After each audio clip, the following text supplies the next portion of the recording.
London, November 13. Reuters. Billionaire Microsoft co-founder Bill Gates is to invest $50 million in the Dementia Discovery Fund, a venture capital fund that brings together industry and government to seek treatments for the brain-wasting disease.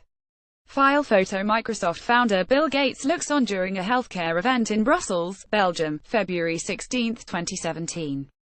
Reuters. Eric Vidal. File photo. The investment, a personal one and not part of Gates' philanthropic Bill Melinda Gates Foundation, will be followed by another $50 million in startup ventures working in Alzheimer's research, Gates said.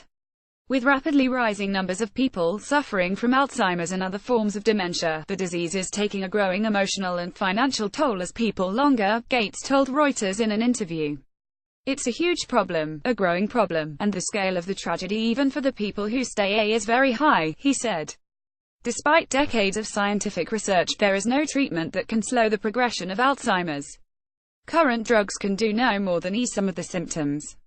Gates said, however, that with focused and well-funded innovation, optimistic treatments can be found, even if they might be more than a decade away. It'll take probably 10 years before new theories are tried enough times to give them a high chance of success. So it's very hard to hazard a guess when an effective drug might be developed.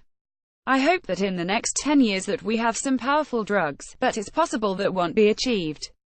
Dementia, of which Alzheimer's is the most common form, affects close to 50 million people worldwide and is expected to affect more than 131 million by 2050, according to the non-profit campaign group Alzheimer's Disease International. File photo. Microsoft's co-founder and philanthropist Bill Gates talks with a colleague before the Berkshire Hathaway annual meeting in Omaha, Nebraska, U.S. May 6, 2017. Reuters. Rick Wilking. File photo. DDF, which was launched in 2015 and involves drug makers GlaxoSmithKline, Johnson & Johnson, Eli Lilly, Pfizer and Biogen IDEC, as well as the UK government, has already invested in at least 9 startup companies investigating potential ways to stop or reverse the biological processes that lead to dementia. Gates told Reuters the additional $50 million would be put into startups working on some less main approaches to the disease, but said he had not yet identified these companies.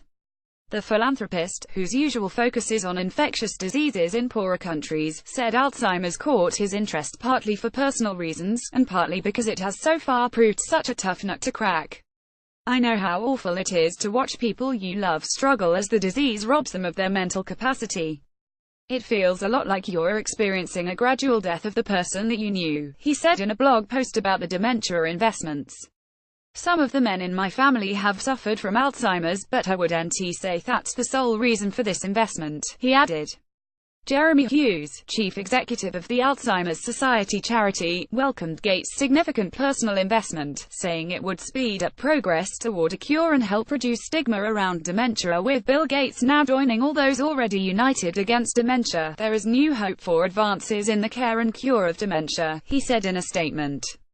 Through talking to experts in the field over the past year, Gates said he had identified 5 areas of need: understanding better how Alzheimer's unfolds, detecting and diagnosing it earlier, pursuing multiple approaches to trying to halt the disease, making it easier for people to take part in clinical trials of potential new medicines, and using data better. My background at Microsoft and my Gates Foundation background say to me that a data-driven contribution might be an area where I can help add some value, he said. Alongside the $50 million investment in DDF and the additional $50 million planned for startups, Gates said he would like to award a grant to build a global dementia data platform. This would make it easier for researchers to look for patterns and identify new pathways for treatment, he said. Editing by Dan Griebler and Andrew Heaven. Source: Standards to Thomson Reuters. Trust Principles.